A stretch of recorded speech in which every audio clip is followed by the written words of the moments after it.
শোনাবেন, আলোচনা করে শোনাচ্ছেন সুভাষিস চক্রবর্তী।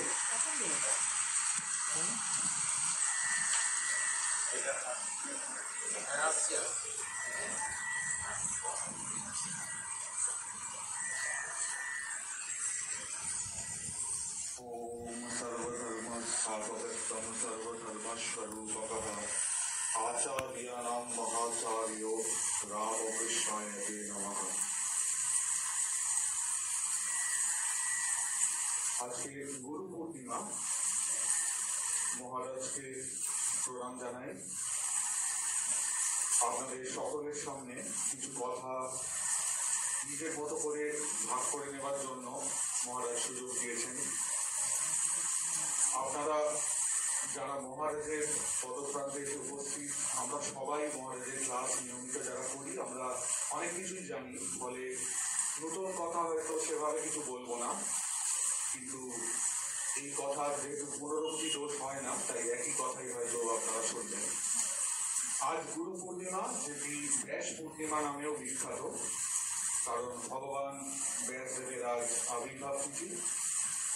হিন্দু ধর্মের জন্য আচার্য অনেক কিছু করেছেন, আমরা জানি 108টি প্রধান উপনিষদ, বিশেষ করে সর্বসাধারণের জন্য মহাভারত রচনা এবং হিন্দু ধর্মের নির্যাস যে গীতার গ্রন্থ, সেটি ব্যাসদেবেরই গ্রন্থ না।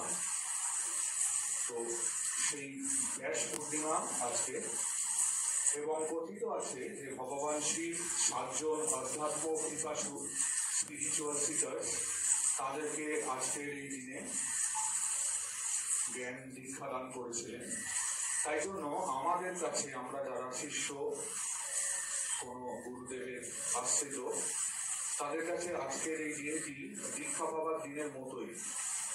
আজকের দিনে গুরুর যেন কৃপা অবতরণ হয়েছিল, কৃপা মূর্তিতে গুরু আমাদেরকে জ্ঞান দীক্ষা দিয়েছেন, এরকম কি শাস্ত্রে এই রয়েছে। গুরু শব্দের অর্থ, গুম শব্দটি বোঝায় অন্ধকার এবং রু শব্দটি তার নিরোধক।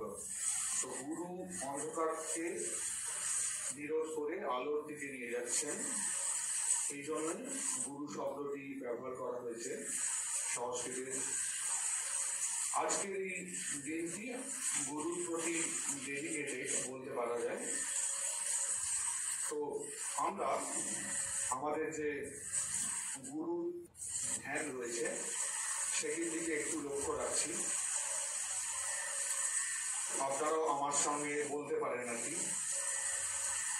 ওম ব্রহ্মানন্দং পরম সুখদম কেবলম জ্ঞানমূর্তি গঙ্গাতীতং গগন সদৃশং তত্ত্বমস্যাদিলক্ষম একং নিত্যং বিমলমচলম সর্বধি সাক্ষীভূতং ভাবাতীতং ত্রিগুণরহিতং সদ্গুরুং তং নমামি। শব্দগুলোর প্রতি একটু আমরা লক্ষ্য করি। ব্রহ্মানন্দম, এখানে যে সদ্গুরুকে প্রণাম করা হচ্ছে শেষ শ্লোকটিতে, শেষ লাইনটায় সদ্গুরুং তং নমামি, সেই সদ্গুরুকে বিভিন্ন অ্যাডজেক্টিভ বা বিশেষণ দিয়ে বোঝানোর চেষ্টা করা হচ্ছে। তার প্রথম শব্দটি হচ্ছে ব্রহ্মানন্দম। এটিকে সমাজ করলে যিনি ব্রহ্ম তিনি আনন্দ বা ব্রহ্মের আনন্দ, এই দুটি অর্থ আসে। ব্রহ্মের আনন্দ বলি বা যিনি ব্রহ্ম তিনি আনন্দ, অ্যাকচুয়ালি দেখুন, ব্রহ্ম বলতে তো সেই সচ্চিৎ আনন্দ, তো সেই নিরাকার পরম ব্রহ্মকেই বোঝানো হচ্ছে। পরম সুখদান, যিনি সেই পরম সুখ আমাদেরকে দিয়ে থাকেন। তো এই আমাদের মনুষ্য জীবনের যে পরম সুখ, সেটা ব্রহ্মানন্দই, সেটি যিনি দিচ্ছেন। কেবলম জ্ঞানমূর্তি, নলেজ এম্বডিমেন্ট, অর্থাৎ জ্ঞান স্বরূপ তিনি, তাকে জানলেই সবকিছু জানা হচ্ছে। দ্বন্দ্বাতীতম, সমস্ত দ্বন্দ্ব, সাকার না নিরাকার, এরকম পৃথিবীতে যত রকমের দ্বন্দ্ব আছে তিনি আছেন, তিনি সবকিছুর পারে, তিনি দ্বন্দ্বের অতীত, দ্বন্দ্বাতীতম। গগন সদৃশম, গগন, আমাদের যে পঞ্চমহাভূত 5টি রয়েছে, ক্ষিতি অপটেক্স মরুদ বোম, আমাদের গগন বা বোম সমস্ত বাকি 4টে এলিমেন্টকে বা মহাভূতকে ধারণ করে। এবং গগনের এই যে বিস্তৃতি, অল পারভেডিং, যেটাকে আমরা বলে থাকি, যে সর্বব্যাপী ব্যাপিত্ব, এখানে সেটাই বলা হচ্ছে। গগন মানে কিন্তু স্পেস, মানে এই যে হাওয়া রয়েছে এটাও এই স্পেসে রয়েছে, আমি আপনারা সবাই আমরা স্পেসে রয়েছি, বিশ্ব ব্রহ্মাণ্ড কিন্তু ওই গগনের মধ্যেই রয়েছে। তাই গগন সদৃশন, গুরু তত্ত্ব তাকে বিশেষায়িত করা হচ্ছে, তিনি সর্বব্যাপী। গগন সদৃশন তত্ত্বমস্যাদি লক্ষণ, তত্ত্বমসি, অহং ব্রহ্মাস্মি, প্রজ্ঞানং ব্রহ্ম, এই যে চারটি মহাবাক্য বলা হয় না, তাদের লক্ষ্য তত্ত্বমসি ইত্যাদি মহাবাক্যের যিনি লক্ষ্য, অর্থাৎ কিনা পরম ব্রহ্ম ঈশ্বর। তাহলে গুরুকে ওই জন্য গুরু ইষ্ট সমান বলা হচ্ছে। ব্রহ্মের দিকে কিন্তু দেখুন প্রত্যেকটি শব্দ বিশেষায়িত করছে ব্রহ্মের দিকে। তত্ত্বমস্যাদির লক্ষ্য তিনি। ভাবাতীতম, সমস্ত যে ভাব তার অতীত। ভাবাতীতম ত্রিগুণরহিতম, সত্য রজতম তিনটে যে গুণ আছে, এই মায়াময় জগৎ ওই তিনটে গুণের আধারেই তৈরি, তারও অতীত, অর্থাৎ মায়াতীত তিনি। সদ্গুরুং তম নমামি, এটি হচ্ছে আমাদের গুরুর ধ্যান।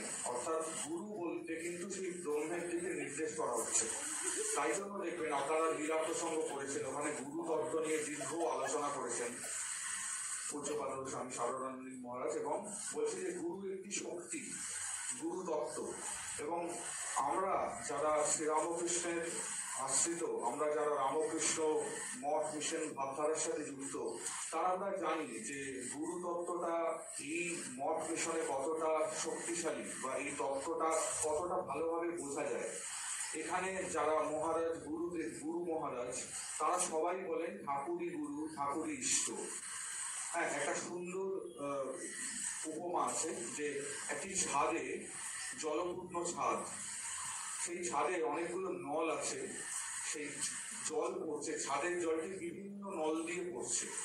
তো সেই ছাদের ওপর যে জলাধারটি, সেটি হচ্ছে শ্রীরামকৃষ্ণ। হ্যাঁ, আমরা ওই মায়ের ঘটনাটা মনে করতে পারি যে মা দেখছেন যে নরেন্দ্র গঙ্গাতে নেমে গঙ্গা জল ছিটাচ্ছেন, শ্রীরামকৃষ্ণ রূপ গঙ্গাবাড়ি, আর মানুষ মুক্ত হয়ে যাচ্ছে, মায়ের একটি ভীষণ হয়েছিল। তো সেরকম ওই শ্রীরামকৃষ্ণ রূপ কৃপা বাড়ি, সেটি হচ্ছে গুরু তত্ত্ব।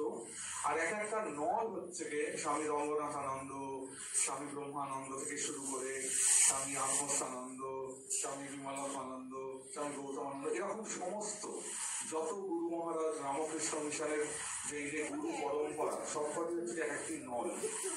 তার মধ্য দিয়ে শ্রীরামকৃষ্ণ রূপ গুরু তত্ত্ব, শ্রীরামকৃষ্ণ রূপ কৃপা বাড়ি আমাদের সবার মুখ উপর এসে পড়ছে। তো এই গুরু তত্ত্বটি খুব সুন্দরভাবে বোঝা যাচ্ছে যে সেই পরম ব্রহ্ম এইভাবে আমাদের উপর যেন এসে পড়ছে। আমরা প্রণাম মন্ত্রগুলোর ক্ষেত্রে লক্ষ্য করুন, অখণ্ড মণ্ডলাকারম ব্যক্তম জ্ঞান চরাচরম, সর্বত্রই কিন্তু সেই একই অখণ্ড সত্তাকেই নির্দেশ করা হচ্ছে।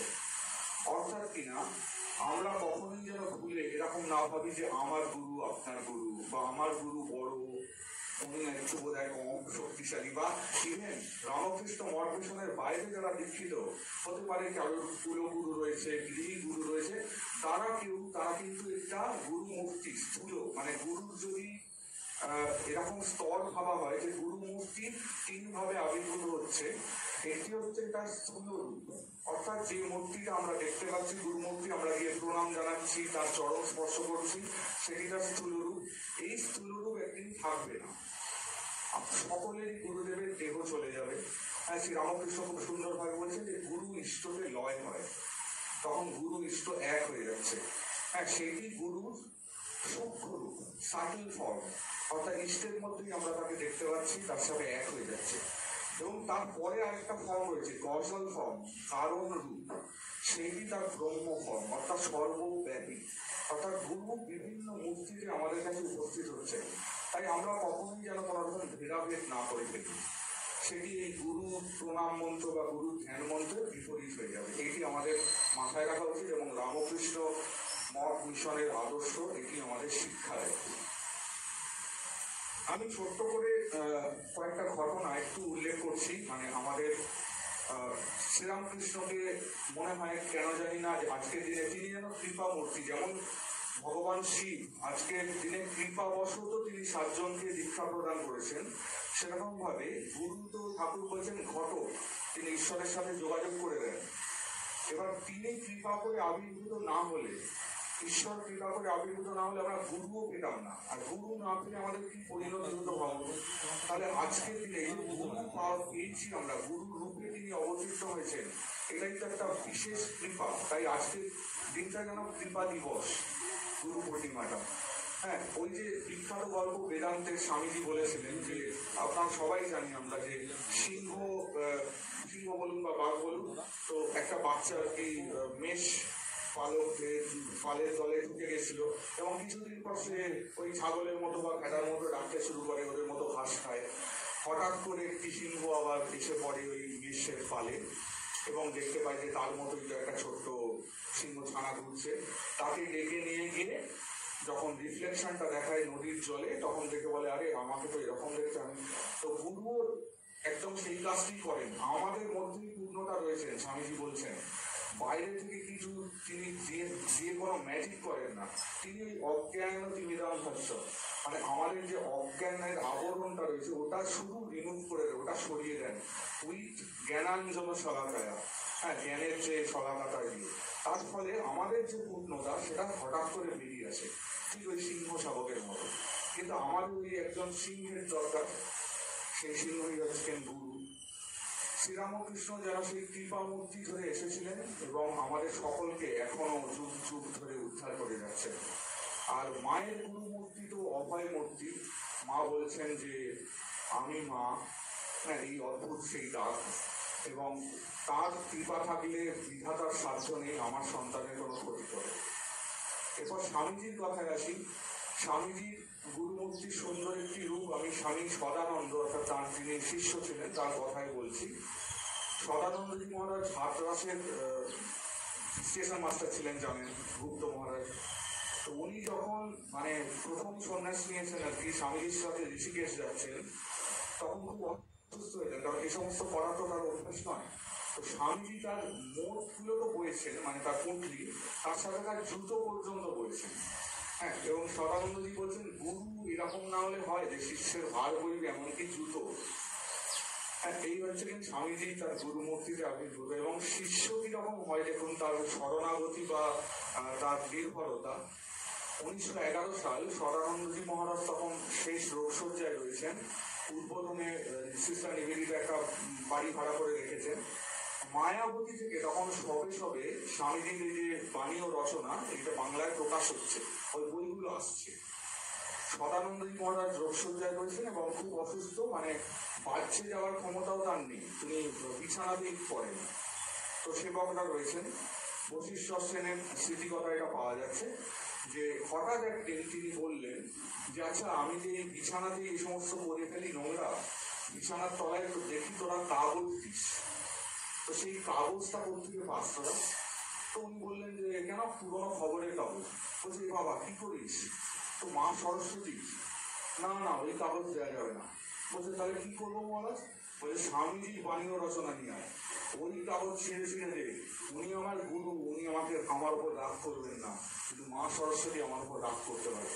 কতটা নির্ভরতা, কতটা এই জোর, ওই জোরটা সেই শিষ্যেরই আসতে পারে। মানে এগুলো আমাদেরকে ইন্সপায়ার করে। অবশ্যই আমরা ওনাদের যোগ্য নই, কিন্তু এই ঘটনাগুলো আমাদেরকে সত্যি ইন্সপায়ার করে যে স্বামীজি কিরকম কৃপামূর্তিতে আবির্ভূত এবং সদানন্দজির মতো শিষ্য।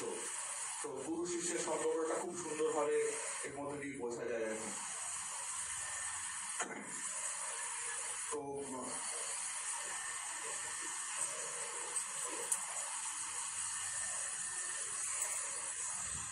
সেরকম ভাবে দেখুন, গুরুর টানে সিস্টার নিবেদিতা নিজের দেশ পর্যন্ত ছেড়ে চলে এসছেন, এবং কিছু শিষ্য হন তারা ঠিক এই আনুষ্ঠানিক গুরু যে ব্যাপারটা, সে যে দীক্ষা, সেটাও হয় না।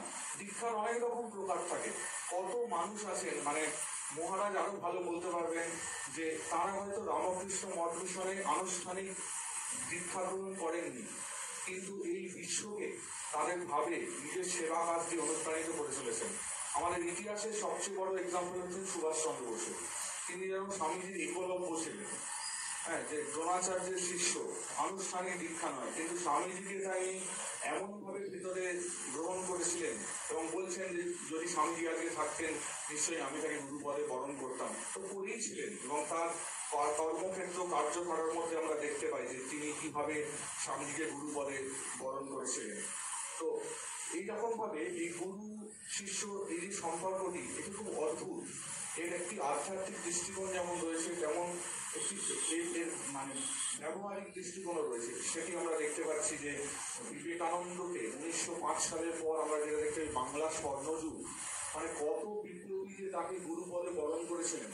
তাদের কাছে গুরু পূর্ণিমার দিনে তারা বসে জপ ধ্যান করতেন না, তারা হয়তো ভারত মায়ের মন্ত্র জপ করতেন, অথচ মাথায় সহস্রাচার চক্রে সহস্রদল পদ্মের ওপর বসে থাকতেন বিবেকানন্দ। তো সেই রকম ভাবে গুরু শিষ্য সম্পর্কটা খুব অদ্ভুত। কে তাকে কিভাবে গুরু হিসাবে গ্রহণ করছেন। এবং দেখুন গুরু পদ কারণ কি, ওই গুরু শক্তি। আমাদের বুঝতে হবে আমরা যে গুরুর কাছে দীক্ষা গ্রহণ করেছি, তিনি কৃপা করেছেন, তিনি তো অবশ্যই আমাদের গুরুমূর্তি। তার সাথে সাথে আমাদের প্রত্যেক দিনের যে অনুপ্রেরণা যিনি দিচ্ছেন, শিক্ষা দিচ্ছেন, মহারাজের ক্লাস আপনারা যারা করেন অনলাইন বা এখানে আসেন, সেই গুরু শক্তি মহারাজের মধ্যে দিয়ে কিন্তু আমাদের কৃপা করে যাচ্ছেন। তো গুরু শক্তি আমাদের কি কোনোভাবে ছেড়ে নেই। সেই গুরু মূর্তিটি নয়, অন্য কোনো মূর্তিতে তিনি আবির্ভূত, কিন্তু সেই শক্তি আমাদের পেছনে সামনে মাথার উপর সারাক্ষণ কাজ করে যাচ্ছে, তবে আমরা কিন্তু চলতে পারছি।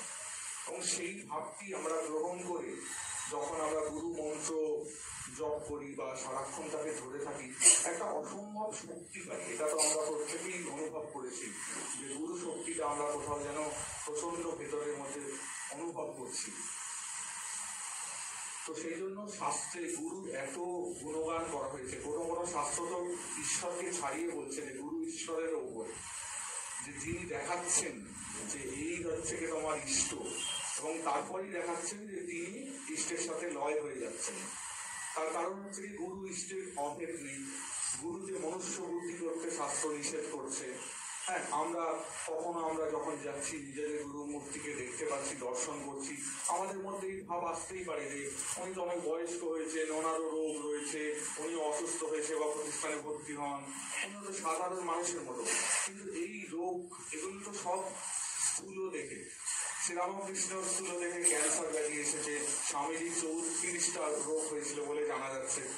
তো এই স্থূল শরীরের প্রতি আমাদের দৃষ্টিটা আস্তে আস্তে আমাদের চেষ্টা করতে হবে সরাতে। তখনই আমরা গুরুকে শুধুমাত্র গুরু মূর্তি একটি স্থূল শরীরে না দেখে আমরা সর্বব্যাপী যে শ্রীরামকৃষ্ণ তার মধ্যে কোথাও দেখতে পাবো। আমার একটা ছোট ঘটনা মনে পড়ছে যে মহারাজ তখন আমাদের রামকৃষ্ণ মঠ মিশনের তিনি আচার্য পদে ছিলেন, আমি ভুলে যাচ্ছি মহারাজের নাম।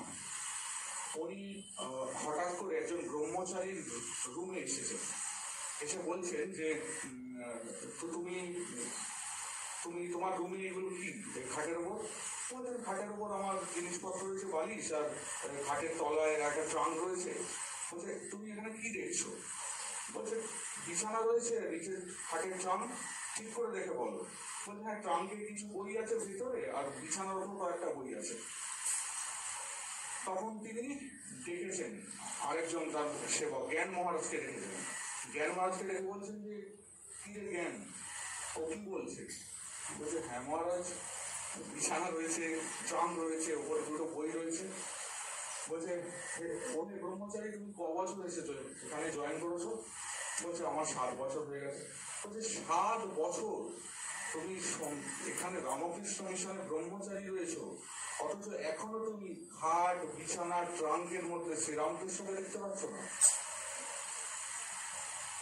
তো এই হচ্ছে কি দৃষ্টি, এই দৃষ্টিটা আমাদের সবার খুলে যাক, এই প্রার্থনা করি শ্রী গুরুর চরণে।